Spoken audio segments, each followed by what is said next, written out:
Dear Senator Espinoza, regarding House Bill 2747, you are a flipping moron. Next time you write a bill about wholesaling houses, first consult a wholesaler. I know a few in Arizona that could help you. To understand the basics, here is a link to a YouTube video on my channel titled, "What is Wholesaling Real Estate?" Sincerely, Jerry Norton.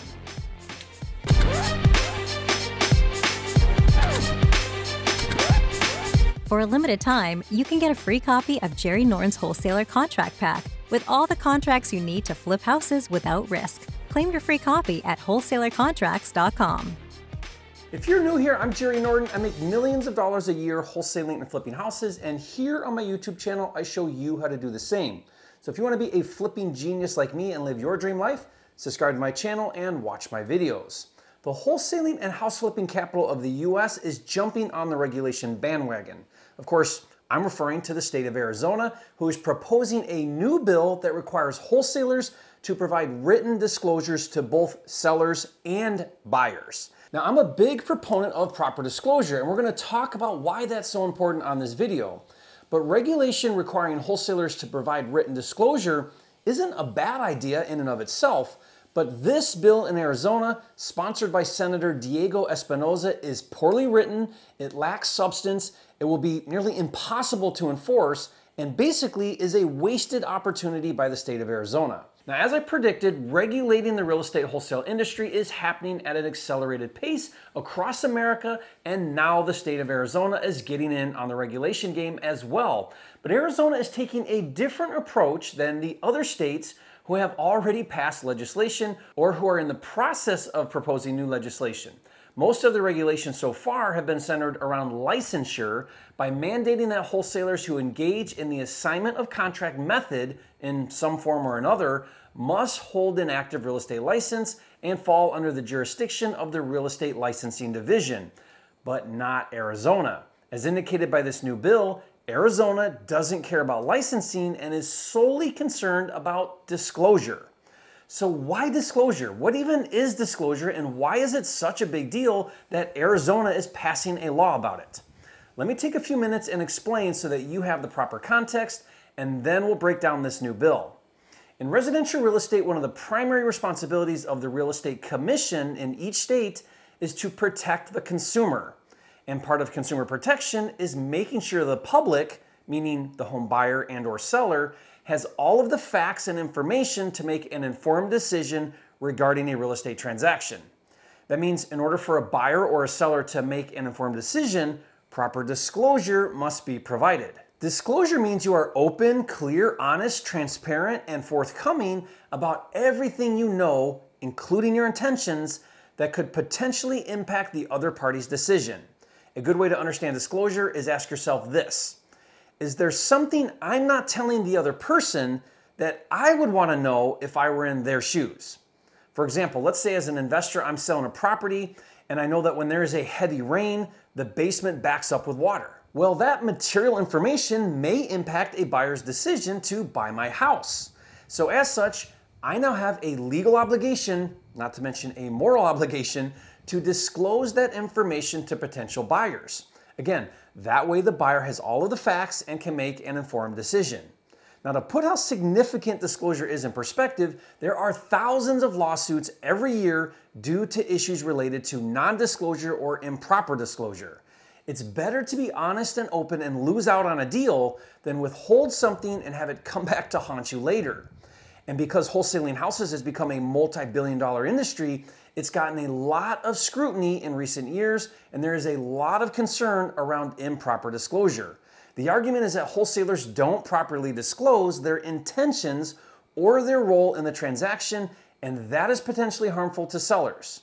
Now, to be more specific, if you're a wholesaler and you tell a seller you're a cash buyer when in fact you don't have the means or the intent to purchase the property because you're going to sign your contract to a real cash buyer, not only does withholding that information violate disclosure, but some argue it's illegal and even fraudulent, even though you have an equitable interest in the property and have the right to assign the contract.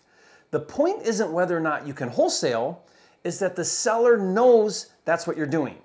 Now, I believe proper disclosure is something all wholesalers everywhere need to do better and should be doing anyways, regardless of specific laws about it or not. We have to raise the standards in the industry as a whole and not give the anti-wholesalers any more reason to come after us. Otherwise, we invite overregulation, which doesn't benefit anybody. That's why we're in the process of starting a national wholesaler association to unite as an industry to protect, preserve, and enhance the wholesaling industry. So to pledge your support and join a waiting list, go to nrewa.org. Now, even though I'm a big proponent of disclosure, this new bill in Arizona is poorly executed. Let's look at Arizona House Bill 2747, which currently is almost all the way through the legislative process, and it's pretty certain at this point it will become law. Now, I'll keep you posted in the comments below. And as I indicated, it's clear Senator Espinoza, who sponsored this bill, does not understand wholesaling. Not only is this apparent in the way this bill is written, but it was obvious during the hearings when a real estate agent, who also doesn't understand wholesaling, tried to explain it and couldn't. Maybe he couldn't find any wholesalers in Arizona who could help him understand how it works. I don't know. Now, the bill requires written disclosure to not just the seller, but also the buyer, which makes no sense at all. Let's take a look first at disclosure to the seller. The bill defines a wholesale buyer as, quote, a person or entity that enters into a purchase contract as the buyer and assigns that same contract to another person or entity. Now, this is very important definition. This bill only applies if you assign your contract. That means written disclosure would not apply for double closing wholesale transactions, and the requirement is actually pretty simple. It says, quote, before entering into a binding agreement, the wholesale buyer is to provide a disclosure in writing to the seller that the buyer is a wholesale buyer. That's it. All you need to do is add a line in your contract that essentially says, buyer of contract is a wholesale buyer.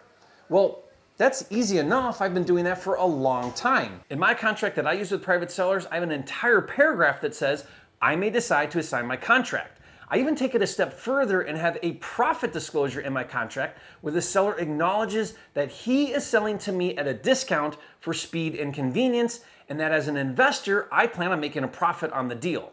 Now, that may seem rather obvious or unnecessary, but I want to make sure a seller cannot come back and accuse me of foul play. By the way, if you want my contract, which I've been modifying and improving for 18 years now, I'll give it to you for free. Just go to wholesalercontracts.com to download it for free. Now, not only should you disclose your intentions in writing, but also disclose them verbally as well, which is simple to do. Just say, Mr. Seller, just so you know, I work with a lot of other investors and I may decide to assign this contract to one of my partners who will step in and close on the property directly with you. But don't worry, in the event that happens, nothing changes. Everything will be carried out according to the terms of our agreement, exactly how we have them. Now, I just want to be open and transparent with you about that. Now, assuming this bill becomes law, you may be wondering what happens if you don't properly disclose that you're a wholesale buyer. What are the repercussions for violating this law? I mean, the value of a law is only ever equivalent to the penalty for violating it, right? I mean, for example, in the state of Illinois, if you break the law on wholesale without a license, it's a $25,000 fine for your first offense. That'll make you think twice before wholesaling unlicensed. Here's what happens in Arizona. The bill stipulates two things will happen if a wholesale buyer violates the disclosure requirement. One, the seller may cancel the contract for sale at any time prior to the close of escrow without penalty. And two, the seller may retain any earnest money paid by the wholesale buyer. So if the wholesale buyer doesn't disclose in writing, the penalty is the seller can cancel the contract and keep any earnest money paid by the buyer. I mean, it's not a $25,000 fine, but okay. Look, here's the problems I have with this bill. First of all, most private sellers are unaware of what a wholesale buyer even is. Why would they? That's a unique strategy within the real estate investing community, not common knowledge to the general public. More importantly, most sellers are going to be completely unaware of this disclosure law and not even know how to look for it in a contract. And how can a seller cancel a contract early when the assignment of contract doesn't happen until the day of closing? The seller literally would have to wait until the day of closing to cancel because the wholesaler could decide and has the right to perform on the contract and close according to the terms of the contract all the way up until closing. For example, if the wholesaler decides to fix and flip or keep it as a rental or does a double closing, the seller cannot cancel the contract for non-disclosure until closing. And losing earnest money as the penalty is not much of a deterrent since most wholesalers pay very little earnest money, if any at all. Now, like I said, very poorly written bill and no teeth at all, but it gets worse. The bill also requires disclosure when the wholesaler assigns the contract to the cash buyer, which the bill defines as a wholesale seller. A wholesale seller is, quote, a person or entity that enters into a purchase contract as the seller that does not hold legal title to the real property and that assigns the same contract to another person or entity. Now, this part of the bill makes no sense and is completely ridiculous. First of all, it's not even correctly written. It says a wholesale seller who enters into a purchase contract as the seller. A purchase contract? When doing the assignment method, there is no purchase contract. It's an assignment contract, not a purchase contract. So that's incorrectly written. And what is there to disclose anyways? Isn't the very document of an assignment agreement a disclosure that you're a wholesaler? This is the stupidest thing ever. There's only one use of an assignment contract, to assign a contract. So according to this bill, here's what you need to add to your assignment agreement to comply with proper disclosure. Mr. Cash Buyer, the reason why you are signing this assignment agreement is because I'm a wholesale seller assigning you my contract. And if you fail to disclose in your assignment contract that you are assigning your contract, the penalty is the cash buyer can cancel the contract at any time prior to close of escrow without penalty and may retain any earnest money he paid. So the cash buyer could claim he didn't know you were a wholesaler assigning your contract when he signed the assignment of contract and can legally terminate the contract and get his earnest money back. I can't even handle the utter incompetence of this bill. I'm actually embarrassed for Arizona and especially Senator Espinoza and whoever helped him write this bill that they couldn't even take the time to understand how wholesaling works, which is not that complicated, and come up with something better than this. I mean, what is this really even accomplishing? I don't get it.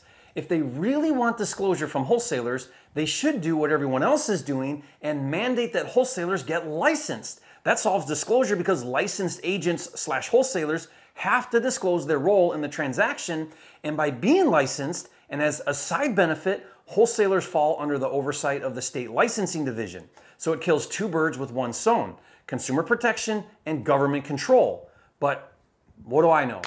I'm just a dude on the internet.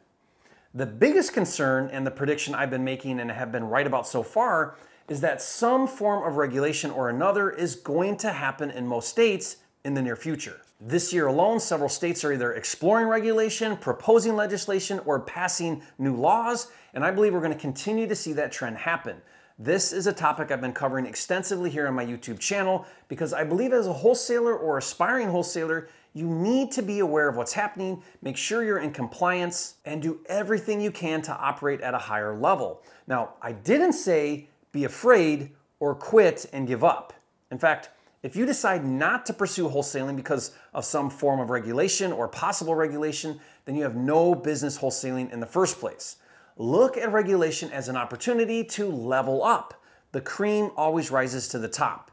And to stay on top of what's happening, I have an entire playlist of videos about all the different regulations and why this is happening and what you can do to prepare and adjust, as well as how to protect, preserve, and enhance the wholesaling industry. So check out that playlist now, and if you haven't yet, be sure to subscribe to my channel. With over 1,000 videos, this is the #1 channel on YouTube for all things flipping, and I'll see you on the next video.